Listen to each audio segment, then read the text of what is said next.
मुसलमान वर्ग को यकीनन ज़रूर उनकी चिंताएं होंगी, पर मैं मानता हूं कि हायर अपील में शायद इसको दोबारा से रिकंसिडर ज़रूर किया जाए।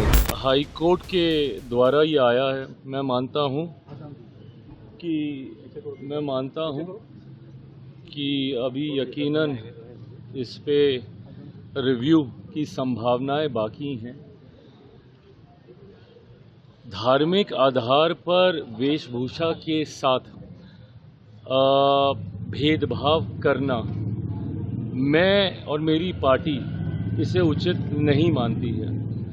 हर धर्म की अपनी परंपराएं हैं, हर धर्म से जुड़े हुए वेशभूषाएं हैं, आचरण हैं। ऐसे में इन व्यक्तिगत विषयों के ऊपर पाबंदी लगाना मैं या मेरी पार्टी इसे उचित नहीं मानती है। कहीं पे घूंघट लेने की परंपरा है, कहीं पे हिजाब पहनने की परंपरा है। हम लोगों ने देखा पीछे पार्लियामेंट में भी एक दिन विषय उठ गया था लुंगी को लेकर, धोती को लेकर। ये ऐसे विवाद हैं जिसमें मैं मानता हूं कि नहीं पढ़ना चाहिए। ये व्यक्तिगत सोच का विषय है, ये व्यक्तिगत आस्था का विषय है कि कौन किस धर्म को मानता है, उसके आधार पर। अब हम लोग मंदिर जाते हैं, धोती कुर्ता हम लोग पहन के जाते हैं, गमछा हम लोग रखते हैं, तो ऐसे में कहीं पे घूंघट की परंपराएं हैं। तो ऐसे में मुझे नहीं लगता कि यह उचित है। और जिस समाज के लिए ये फैसला लिया गया है, मुसलमान वर्ग को यकीनन ज़रूर उनकी चिंताएं होंगी, पर मैं मानता हूं कि हायर अपील में शायद इसको दोबारा से रिकंसिडर ज़रूर किया जाएगा। यादव ने कहा है सर जाति जनगणना को लेकर के कांग्रेस कह रही है कि बीजेपी की मंशा ठीक नहीं है। जिस तरह से तेलंगाना और बिहार में जाति जनगणना हुआ है, उसी तर्ज पे होना चाहिए देश में जाति जनगणना। देखिए, जाति आधारित जनगणना का फैसला सर्वसहमति से, सभी दलों की सहमति से लिया गया फैसला है। बिहार में जब जाति आधारित जनगणना हुई थी उस वक्त भी बीजेपी के ऊपर सवाल उठाए गए थे, बट बीजेपी की राजकीय इकाई ने पूर्णतः इसमें अपना समर्थन दिया था, साथ दिया था। प्रधानमंत्री जी की सोच जाति आधारित जनगणना को लेकर रही है। गृह मंत्री जी ने सदन के पटल पर इसके बारे में कमिटमेंट दिया है कि हम लोग करा रहे हैं। और अब जिस तरीके से जनगणना की शुरुआत हुई है, फॉर्म अगर आप देखेंगे उसमें इन तमाम कैटेगरीज को डाला गया है, इनकॉर्पोरेट किया गया है। अब इसको ऐसे नहीं डाला गया, इसको वैसे नहीं डाला गया। अब हर चीज़ विपक्ष सोचे कि भाई वर्ड टू वर्ड आपके हिसाब से होगा, नहीं होगा। जाति आधारित जनगणना का होना मैं और मेरी पार्टी इसीलिए ज़रूरी मानती है क्योंकि कई बार कई योजनाएं उस जाति को मुख्यधारा के साथ जोड़ने की सोच के साथ बनाई जाती हैं। ऐसे में सरकारों के पास जातियों के सही आंकड़े होना ज़रूरी है ताकि राशि का आवंटन उस आधार पर किया जा सके, नीतियों का निर्माण उस आधार पर किया जा सके। कई बार माननीय न्यायालय के द्वारा भी आंकड़े सरकार से मांगे जाते हैं जो कि लंबे समय से अधिकृत आंकड़े भारत सरकार के पास नहीं है। एक लंबे समय के बाद जाति आधारित जनगणना हो रही है। मुझे लगता है हर किसी को इसमें सकारात्मक सोच के साथ अपना योगदान देना चाहिए। हर चीज़ में कमी ढूंढना विपक्ष का यही एकमात्र काम रह गया, तो ये स्वस्थ लोकतंत्र की परंपरा नहीं है। प्याज का दाम अचानक बढ़ा है सर, कैसे देखते हैं? देखिए, जिस तरीके से चीनी के दामों में वृद्धि देखने को मिली है, कई बार आशंकाएं उठती हैं कि इसमें कहीं ना कहीं कोई धांधली हो रही है, कोई होर्डिंग हो रही है। सरकार ने हर स्तर पर अपनी तरफ से इसमें जांच कराई जा रही है। विपक्ष कई बार भ्रमित करने का भी प्रयास करता है, इथेनॉल को लेकर, विभिन्न चीज़ों को लेकर, उस वजह से ये हो रहा है, इस वजह से ये हो रहा है। मैं इतना मानता हूँ कि ये एक टेम्परेरी फेज़ है। ज़रूर इससे चिंताएं देश की बड़ी आबादी की ज़रूर बढ़ी हैं, बट मैं मानता हूं कि इट्स अ टेम्परेरी फेज़। बहुत जल्द चीनी प्याज दोनों के दामों को नियंत्रित कर लिया जाएगा। सर, एक लास्ट सवाल है। तेजस्वी यादव ने कहा है कि एनडीए सरकार छात्र विरोधी सरकार हो रही है। सर, आप छात्रों के लिए क्या कर रहे हैं प्रभु, बता दीजिए ना अपनी भूमिका भी। आप नेता प्रतिपक्ष हैं, छात्र की आवाज़ बनने की जिम्मेदारी आपकी है। अगर हमारी सरकार, अगर आपकी बात को मैं मान भी लूँ तो चिराग पासवान तो गया ना छात्रों से मिलने, और चिराग पासवान गया ना मुख्यमंत्री से मिलने। आपने क्या किया फोटो ऑप करने के अलावा?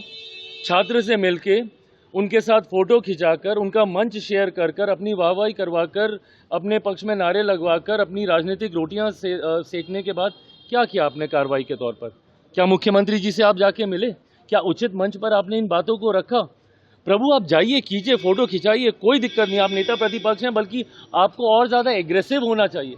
अगर चिराग पासवान एग्रेसिव होकर यहाँ आ सकता है, मैं भरत तिवारी जी के यहाँ जा सकता हूँ। मैं हर चीज़ में सत्ता का हिस्सा होने के बाद अगर मैं इन विषयों को पहुँचा सकता हूँ जो मैं मानता हूँ कि मेरी जानकारी के हिसाब से सही हैं, जायज़ हैं और उसके ऊपर सुनवाई होनी चाहिए, अगर मैं वो सेतु बन सकता हूँ, तो आपको तो अधिकृत तौर पे आपको ये मैंडेट विपक्ष में रहने का सिर्फ विदेश घूमने के लिए नहीं मिला है ना।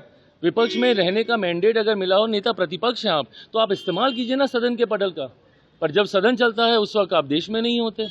और अब जब छात्रों से आप मिलकर आए हैं तो मिलकर आकर कमरे में बैठने से नहीं ना होगा प्रभु।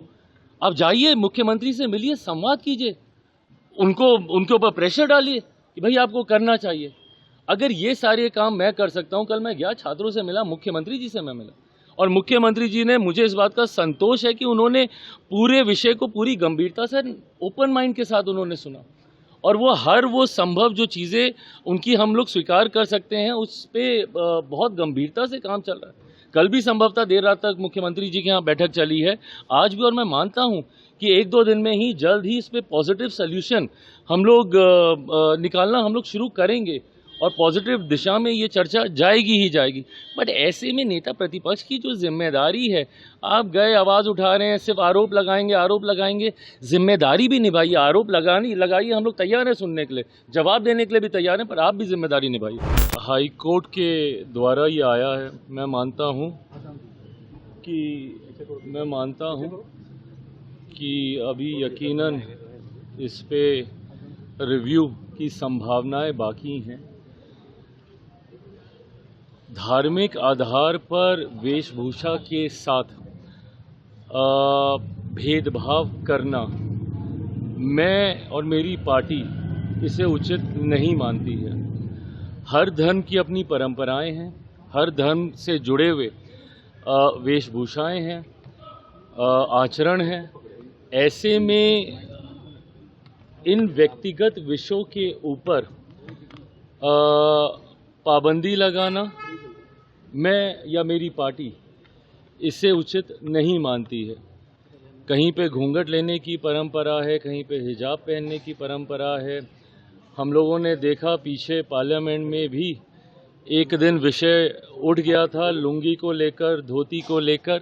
ये ऐसे विवाद हैं जिसमें मैं मानता हूँ कि नहीं पढ़ना चाहिए। ये व्यक्तिगत सोच का विषय है, ये व्यक्तिगत आस्था का विषय है कि कौन किस धर्म को मानता है, उसके आधार पर।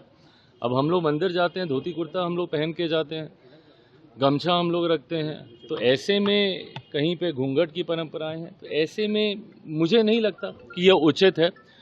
और जिस समाज के लिए ये फैसला लिया गया है, मुसलमान वर्ग को यकीनन ज़रूर उनकी चिंताएं होंगी, पर मैं मानता हूं कि हायर अपील में शायद इसको दोबारा से रिकंसिडर ज़रूर किया जाएगा। यादव ने कहा है सर, खबरों की रणभूमि में यहाँ शोर नहीं सोच लड़ती है, जहां शब्द नहीं फैक्ट्स वार करते हैं और हर सवाल खोलता है सच की नई परत।